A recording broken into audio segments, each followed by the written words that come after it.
So the pre-course test is a mandatory Red Cross test that we have all of our lifeguard class candidates take. So what it pertains to is the Red Cross mandates that everyone take the class beforehand before taking the 2-day class to make sure that everyone meets the physical requirements for the class.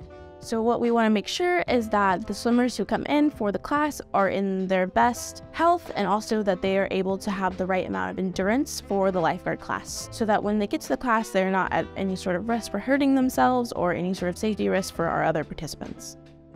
The test itself is a 300 swim. You have to be doing either correct freestyle or correct breaststroke. So we want to see good side breathing. If you're doing breaststroke, we want to see your head getting up out of the water. We also ask, of course, that you don't touch the bottom, the sides of the pool, or the lane lines, and you just do a continuous swim.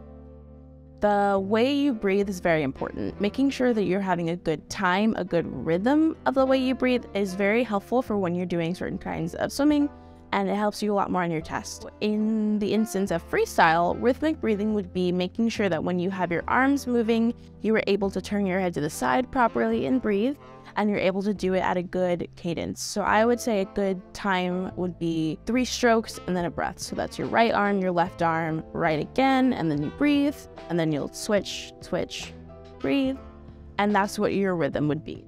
The next part of the course is a 2-minute tread without hands.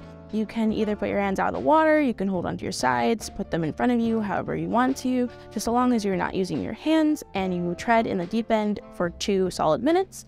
The final part of the pre-course test is a sprint time test. We throw in a 10-pound brick object into our deep end, so about the 9 to 8 feet. You have 1 minute and 30 seconds to get from where you are on the shallow end around where the flags are, where the wall is, to sprint down, find the object at the bottom of the pool, dive down and get it, bring it up, and then swim it back. You can either do a head first dive or a feet first dive, however you need to get down there.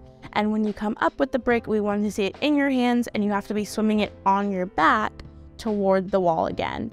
But to finish the test, you have to make it all the way to the wall while holding the brick without stopping, without treading, without using your hands, and without touching the bottom.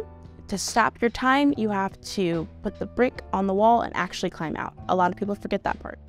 The best thing to do for the test is to look up instances of swimming online if you don't have any experience, or if you just need some help, some tips for technique, and then also, of course, practice.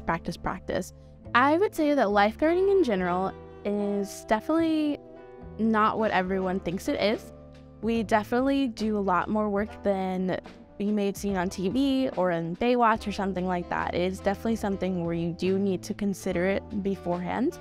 Especially if you're going to take the test and the course itself. You want to make sure that you are fully dedicated to being in the course, being a good lifeguard. Should you come to work at Urec or even a different pool as a lifeguard, just make sure that once you get there, you are to be putting forth your best effort.